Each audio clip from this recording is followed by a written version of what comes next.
Hey, what's up guys, aarava here, and welcome back to the episode of my F1 2020 My Team Career Mode, episode number 77 today for the Belgian Grand Prix in Season 4. If you guys did miss the previous one, then be sure to go check that one out before you see this one, a very, very tasty one, where there was just some absolute chaos, some things I've never seen in the F1 2020 game so far happen right in front of my eyes. We had Bottas in a straight line, bottling it with DRS open, and then it was a retirement for the race leader, Sergio Perez, at the time, in the AlphaTauri, literally under the safety car, which is just so unfortunate. He's had 2 retirements now out of the lead of Grand Prix, which is pretty mental. It seems like the race lead, kind of, apart from maybe Sainz the last few episodes, the race lead so far this season has been rather a bit of an unlucky seat. You don't want to be kind of leading the race until the very end of the race, it would seem, in this Season 4 career mode of ours. But of course, we, as a team, we've got nowhere near the lead, really, apart from maybe Bahrain so many episodes ago, that second race of the season. But, you know, we're making progress, and I think last episode showed,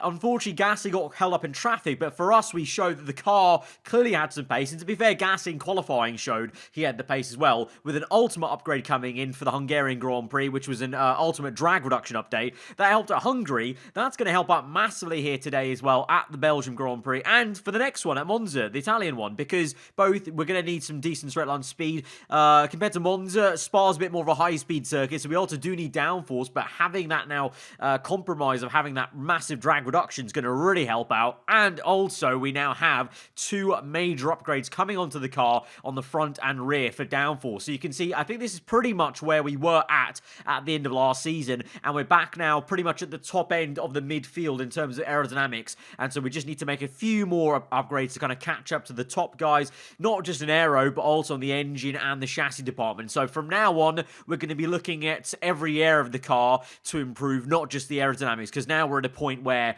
it's worthwhile to look at it, because we're not lagging behind so much on just the pure downforce. But yeah, I mean, looking at the championship standings there, you can see Sainz with a decent lead to Lando Norris now, after Lando and also Pierre Gasly both got held up in traffic at the Hungarian Grand Prix, so they're going to be looking to bounce back. For us, though, it's a bit of a weird one, because I felt quite confident at the end of last episode, and still do going into this one, about our chances of keeping the P5 ahead of Renault and Mercedes, unless they improve magically quite a fair bit towards the end of the season. But we don't even have that many races left, so I'm kind of confident we can keep that P5.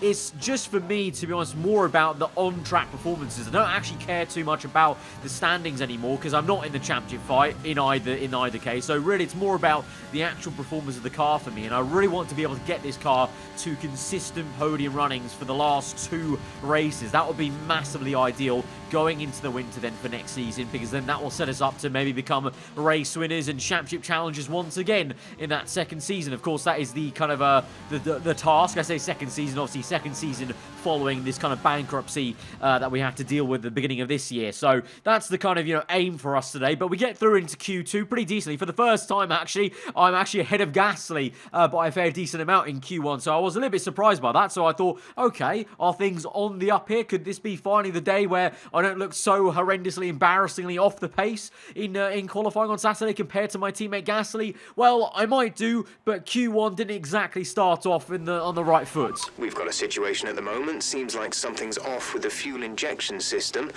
We're looking into it, but we're going to be out of action for a few minutes. So this is going to be one of the biggest faults I've actually seen in the game so far. So we're getting a lot of firsts that I'm seeing in the game lately, because this is a 7.5 minute or more failure of the fuel system. So that's pretty much half of qualifying gone here. And Q2 is only 15 minutes long, remember. So 7.5 minutes leaves me about 8 minutes-ish to run. And around Spa, it's probably one of the worst circuits to have a fault like this, because it's too big of a circuit. The track is too long for us to actually be able to do 2 laps. So I have only 1 lap here. We've got 4 minutes left, and I'm starting my lap. So I don't have enough time to do this lap, do a whole in-lap, come in, and then go out again. Even if I was to just quickly do return to garage, even manually trying to drive as fast as I can, I don't think it's going to be possible. So here we are then, the only run. It's very overcast now as well compared to Q1, so I really hope the track conditions haven't changed too much that we can't make it through into Q3. This would be the first time we can do it. We're oh so close at Hungary. We're P11 last time out. Couldn't quite do it this time, though. At the end of the session, we are just going to make it through, but it was going to be close, because that was such a topsy-turvy session. Gasly I don't know how he keeps. I don't know how he does this on Saturday. But he's top of the timesheets in Q2. Obviously, it doesn't mean anything because the top 10 shootouts still to come. But it was a very topsy-turvy session, so that's why I was quite worried about only having one run, because you've got Ricardo in the Red Bull that was knocked out, so it's only one Red Bull through into this one. Fiat is way up there in the Renault in P3. Two McLaren's a little bit slower and quite some way off Gasly's time there. And then also the same thing for Verstappen. Giovinazzi makes it through, whereas Leclerc all the way down in P14 compared to Giovinazzi, who does make it through in the Ferrari in P7. So yeah, very, very unusual qualifying session. The two Mercs also split. So yeah, I could have easily been in the drop zone. It was quite close, to be fair, between myself and Bottas there. So thankfully, I'm on the correct side of that to Bottas, and Ricciardo really is the one in the drop zone in P11. So we are through now into the top 10 shootout for the very first time this season for ourselves. Obviously, the team has made it through 3 times now, but this is our first outing then in the last shootout on Saturday. Verstappen goes fastest right now. Obviously, everyone's setting their first lap times here across the line. The sun is peering back out again, and we go P9 behind Gasly, but to be fair, Gasly's only P8, so it seems like maybe that's where the bottleneck finally of the car performance is, once everyone's turned up every single dial and wick in the top 10 shootout. Gasly not unable to, redo what he did in Q2. I thought it was kind of weird that he was so far up the order, and obviously I think others just didn't get the laps in that very, very different Q2 session compared to here now. As we go again for the second run, we do have 2 free tyres to use here, because I only got through in the previous 2 sessions with 1 run, so I've got 2 sets to use, and unfortunately we haven't gained as much time as I wanted to. We didn't find that much time in Sector 1. Sector 2 the same, marginal, and only now we found maybe 1.5 tenths as we entered Sector 3, and so as we go through Blanchimont now towards the bus stop chicane, Gasly is still in P8, so I don't know if he's improved either. So I don't know, this really may be where we are at. I don't know who quite is on pole position right now, but for us across the line, we actually lost a lot of time in the bus stop chicane because I snagged the brake on the front right there, and that carried us through, and I had to kind of get into first gear to try and get the nose turn in, but that compromised my run on the exit. So in the end of it, it is only P9, and even if we're right there behind Gasly, actually look at the times again. Gasly just finds about a couple of tenths more than me that I just can't find around the circuit, at least over 1 lap on low fuel. But Lando Norris then, the man who needs to chase after the championship leader right now, Carlos Sainz, he's on pole position then in the McLaren. Second place, Verstappen, a very good showing for AlphaTauri there, but Bottas in P3 does a mega job. That's actually I didn't even realise that. That's a mental job considering how slow Mercedes have been at times. So this really may be a resurgence a little bit. So that does raise our eyebrows a little for the championship fight we have with Merc and Renault in some kind of way. Then you got Ocon, Sainz, Giovinazzi, Perez. I mean, Gio did an insane job just to make it through, but to qualify in P6, whereas Leclerc was in P14. He's basically just done the job Leclerc did in qualifying last episode, when it was basically the other way around, when Leclerc made it through to the top 10 shootout. So yeah, a bit of a mixed up grid, bit of a surprising one really in Q2 and Q3, but I'm happy we made it through. I hope that's a good foot to start off the race weekend with. Let's carry that momentum forward into the race. Usually our race pace does improve, so let's hope me and Gasly can both move forward rather than stay put. We're in Belgium once again for today's round of the Formula 1 World Championship.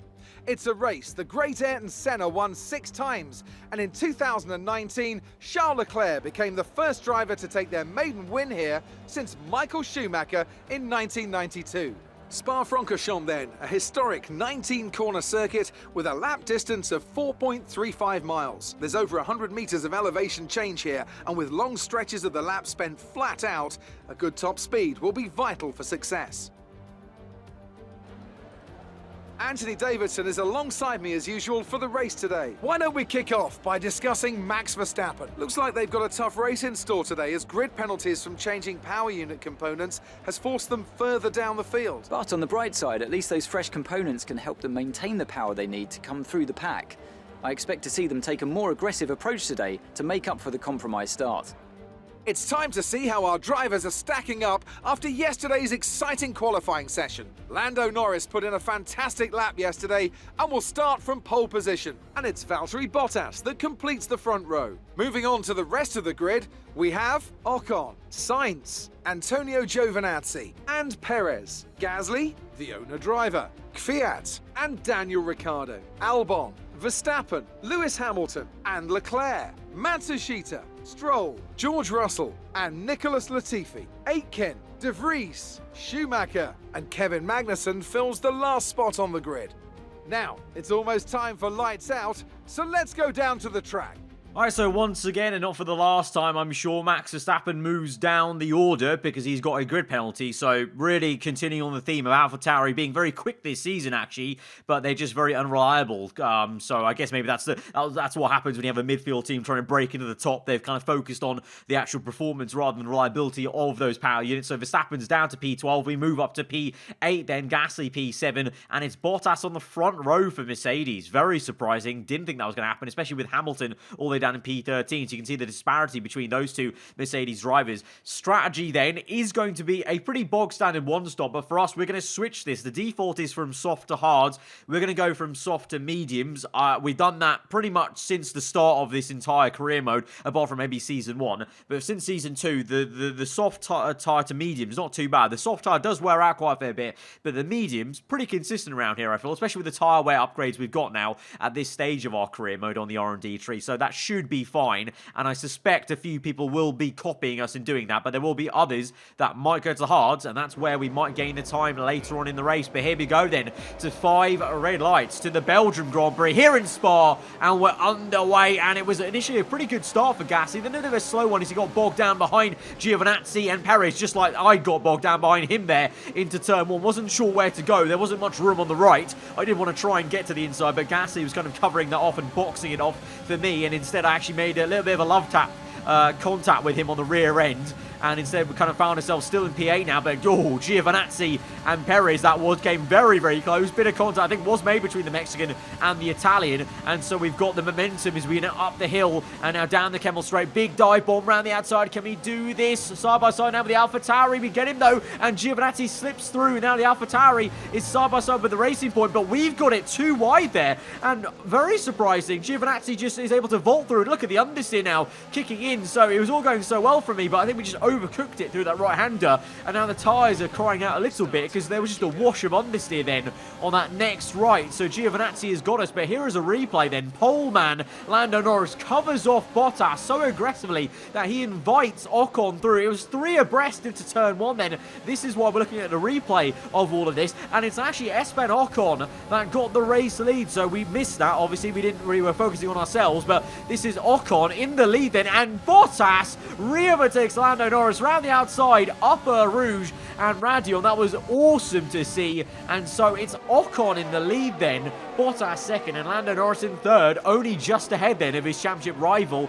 and then he's trying to chase after Carlos Sainz, who's ahead of my teammate, of course, Pierre Gasly. But we move on then, lap number 3, I think this is on 2, and we can see Verstappen is the one in the action right now. Everyone else is very single file, but Verstappen tried to overtake Alexander Albon. Very ironic and funny in a way to see these two in 2 different teams now, obviously current Red Bull teammates, but Verstappen the AlphaTauri at the moment, Albon in the Racing Point car, and also that man behind Leclerc chasing after the Renault. He's going to want to make a move on as well, because clearly Giovinazzi's showing the Ferrari's got way more pace than down in P13 or 14, so Leclerc will need to make the moves later on. But right now it's all about Verstappen, as there was a bit of a wobble, but from P12 on the grid trying to go around the outside and fend off Albon. Albon gives him a good old fight though, and he's still got his nose in just about. I think Verstappen surely will get this into the next right-hander. Albon is still trying his best to hang on to the fight, but I think he has to give it up. Yes, he does, and Verstappen is up that 1 position. Meanwhile, at the lead, Ocon still winning at this Grand Prix at the moment. Obviously, still early days to actually call the win, so leading the race, I must say. But Lando Norris now down the inside, and he's up into P2, so it's a 1-2 for McLaren now. So that is the absolute ideal scenario they would want as a team, as they also look as a team to chase after Red Bull Racing, of course, in the Constructors. Back, though, to our POV and race then on lap number 4, looking to close up to Giovinazzi and to overtake him for the 2nd time now today here on the outside. Little bit of a lock-up there, center's a bit wide, and Gio is able to keep his foot on the right-hand side of the circuit and ultimately actually just defend very well. And again, for that right-hander, seemed pretty weak there. That's never been a weak point for me at this circuit, but looks like in this race, I don't know what the car's doing, just there's a lot of understeer kicking in all of a sudden once once I get it kind of a little bit crossed up and, you know, get one corner wrong, it kind of goes wrong for the next few corners until I can get the car settled, which is very, very odd indeed there. So I have to live to fight another day against the Ferrari car. Meanwhile, Sainz is very easily past Valtteri Bottas into third place. So he carries on pressurizing, and he actually carries on and looks to overtake Lando Norris. Not just pressure him, he looks to overtake him, and he's done it. I think, no, Lando's still got the inside line. He's got his nose in there. So the two championship leaders, 1 and 2 in the standings, fighting here for P2 and 3 it is on the road in the Belgian Grand Prix. And Sainz has it up into P2. He's driving like an absolute machine. Like I said, the momentum is there. We've seen it in previous seasons when the AI on this game, it seems, gets some momentum built with race wins in the My Team career mode. They just go up a level. I think they're kind of, you know, the stats get boosted behind the scenes with the personnel upgrades and just the form basically of their stats, because they just become a different machine. And we're seeing that, you know, we have not seen this Carlos Sainz ever in the career. This was not the Sainz I had as a teammate in Season 2. This is not the Sainz we saw last season, making so many mistakes with the Red Bull team. He started off the year slow, but he's now, well, he's got 3 wins in a row, and he's now, well, the speed he's just overtaken Lando Norris with, could he go on to make it a 4th win in a row if he chases after Ocon and gets him maybe? Let's see. We're going to have to find out, but for us, we're continuing on trying to chase after this pack. Tail-ended by the Ferrari of Giovinazzi. We're a little bit further back now because obviously that kind of half attempt we made on the overtake kind of put us off there a little bit, and actually Perez is now pressurizing us a little bit, but up ahead on the road. It's side by side for Lando Norris and Bottas, I think, and bit of contact made, carbon fiber flying, and Giovinazzi has been held up there with a bit of a domino effect, so he caught him napping a little bit right on the outside of the bus stop chicane, the left-hander that was, and we're up into P6, and now Gasly looking a little bit slow. I think he's tucked up behind Bottas, that was on the exit, so that didn't really help him out, but Bottas just falling away, and now I think he's got damage. I think he was being overtaken, or I think he was trying to maybe overtake Lando Norris, which is very surprising to say how quick the McLaren's been, but now he's so slow, he's a sitting duck, and both myself and Gasly overtake him on the left and right. Oh, that's just poetic, isn't it? On the left and right of either side of him there. Great stuff there, but Gasly now is looking hungry, and again, we're hitting some understeer. Look at the steering wheel, just so much, just no response whatsoever.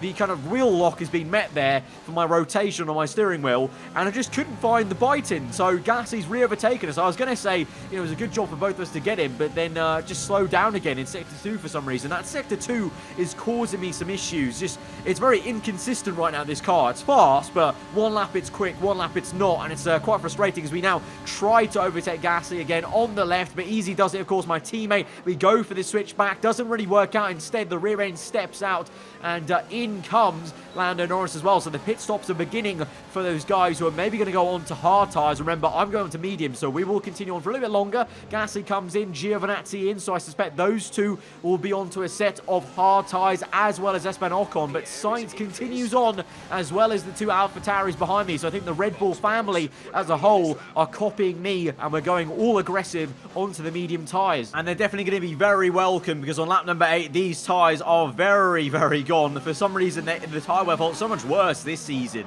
compared to the last ones. I don't know, because generally all the cars got quicker than last season, maybe this time last season, so maybe that's why. It could be a bit more abrasion on the tyre surface being pushed down on that tarmac. I'm not too sure what the science is exactly on that with the game physics, but we're going to come in now for a set of medium tyres. Sainz has already come in, and he will come out in some clean air, it looks like, ahead of Lando Norris in a lot of clean air, actually, so he can just push after and chase after Esteban Ocon for that P1 position. Right now for us, though, we come out just ahead of Giovinazzi. So that is very, very decent. We've not lost time to him, essentially, because that was the fear that, you know, going longer, we were going to lose time on that outlap. Instead, you know, we've maintained that, and he's on the harder compound and behind us. So that's just ideal. He'll find it very hard to overtake us, I feel. We're going to go ahead and get a Latifi, who is still out there on the softs. Very surprising, the Alfa Romeo, and he's actually so crossed up behind me that Giovinazzi just gets him there. Looks like as soon as I cut back to the racing line, he just kind of just lost composure behind me. But this is how it stands then. Ocon is there, and there is Sainz, and on a faster compound tyre, I say this is a slam dunk. Surely Sainz overtakes Ocon for the race lead. It's only a matter of time. It's not kind of, you know, if it's going to happen, it's when it'll happen. Behind there, Lando Norris struggling for some similar similar pace to his teammate Ocon in 3rd place. Then you've got my teammate of all people, Gasly, in P4, myself ahead of the 2 AlphaTauris, and then the 2 Ferraris line astern. Leclerc has closed up and kind of joining this pack now, so he's done really well to recover from that P14. And then Bottas, he did have damage. I can say we saw he had damage, but he's now way down the field, and so the lead Mercedes now is actually Hamilton, who is just outside the top 10, I think. But for us now, our eyes are set on P4 potentially. We're closing up to Gasly, but at the same time, look at that, Perez and Verstappen swapping purple lap time, so they are very quick. The AlphaTauris have some good race pace. I mean, Perez was up there, but then he fell down the order, and Verstappen should have been on the front row, but he was knocked down because of his engine penalty. So clearly they have the speed, and so they're now looking to maybe make their way through. So as I'm looking to overtake Gasly, we might also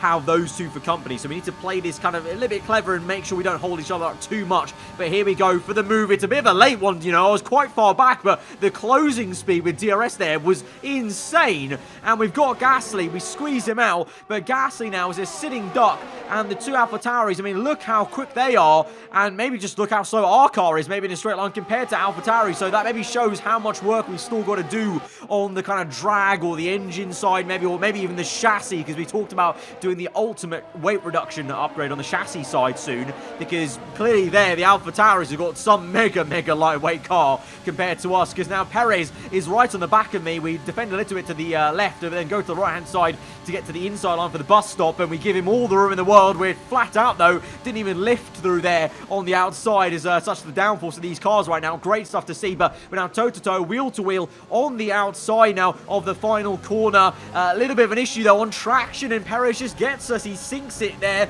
the acceleration, and straight away at the same part of the circuit, Verstappen now is looking to overtake, because we're on the other side of the circuit now, as we're on the inside of Bonchimon. A little bit of a lift there to make sure we gave Verstappen the room, but we're just getting swamped now. The AlphaTauris have so much pace in the straight line, and Verstappen is very close to squeezing me right off there. I think he got over the curb and bunny hopped it a bit, but he almost kind of pushed me towards the edge of the white line there for this circuit. In doing so, actually allowed me to maintain track position for now, but for how long? Because look how far away Perez is now. That's only 1 lap or so, and he's already bolted. So clearly the race pace is not with us right now, and the AlphaTauri may even be the quickest car right now on circuit. And crucially, right now we don't have any DRS off Perez, just using a lot of ERS pretty much as soon as we got to the top of that hill, deploying it all the way down to like the last third of this straight. Then we're going to cut to the racing line. We're still ahead of Verstappen, and oh, he comes in for the big dive. Oh, Verstappen, what has he done? He's just lunged us. There was no room to work with,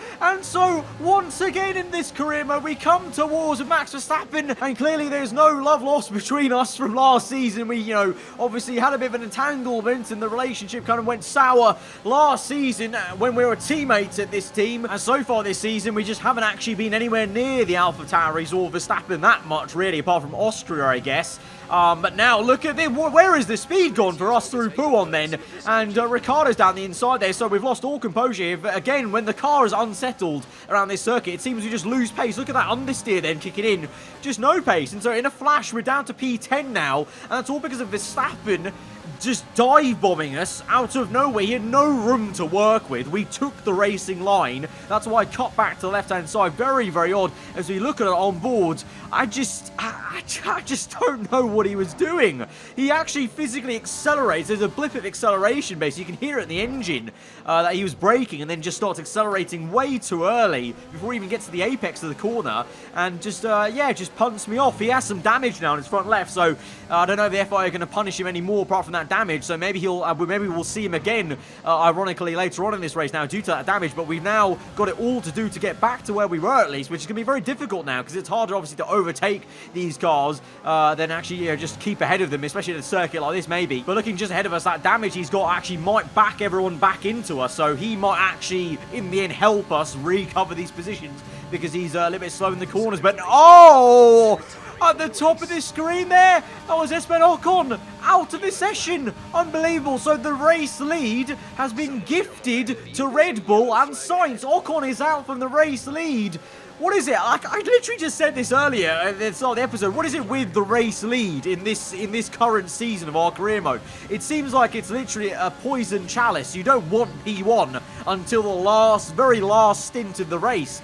So Ocon is out, so that means Sainz is up into first place then. Lando Norris in second, I believe, with Perez in third now for AlphaTauri. Very good job for them, for him at least. But as we overtake Ricciardo, we're going to get back up into P8 then. Obviously, one free position now gained from Ocon. So we're now looking to try and recover all these positions, but we've not got too much time left. It's only we're on lap 19 now, and we've only got 3 laps left now to lap 22 of this race. But we overtake Gasly with ease. He's on the hard tyres, so no surprise there. And we're up into P7, and now we close up on Leclerc. But now this is the real litmus test. How quick a Ferrari. Obviously, they've been nerfed in a straight line, and you can see really how badly that engine settlement is hampering them. Really, I think all the pace they've gained this race, and especially in qualifying for the last 2 episodes from Giovinazzi and Leclerc, I think it's mainly been from the chassis and the aero, because you can clearly see in a straight line they're still really hurting from that engine settlement a nerf earlier on this season. So they're definitely gaining time elsewhere,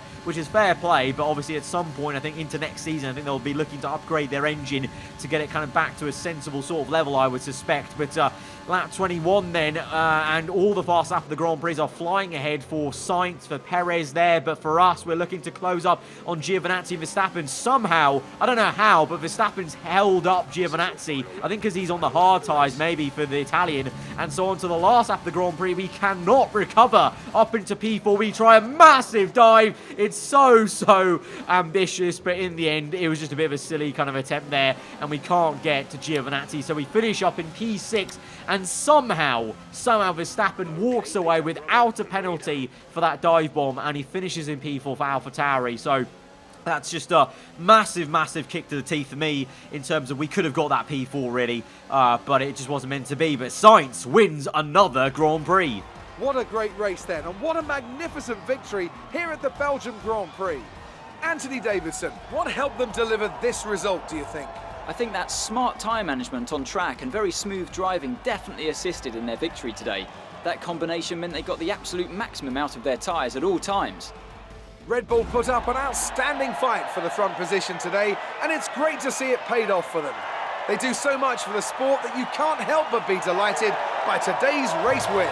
So that is what, 4 in a row now for the Spaniard. I'm pretty sure. I think it was 3 in a row going into this one. So it's 4 in a row. Either way, the man's on a mission. He's very much looking like Leclerc did in Season 2. Like I said many times, it's that momentum with the AI. It's just so powerful. I've never seen it. On previous games, you never had this. You could have a guy winning a race and then DNFing the next one and then winning the next one again and just flip-flopping around. But once an AI on this game seems to get at least 2 wins in a row, they just step up a level and become alien-like, so consistent. So, you know, it used to be actually Norris. The reason why Norris was in the lead of the championship earlier on in the season was because he was so consistent, but now he's the one facing some kind of uncertainty. I mean, today he just wasn't very quick at all, being overtaken by his teammate and Sainz.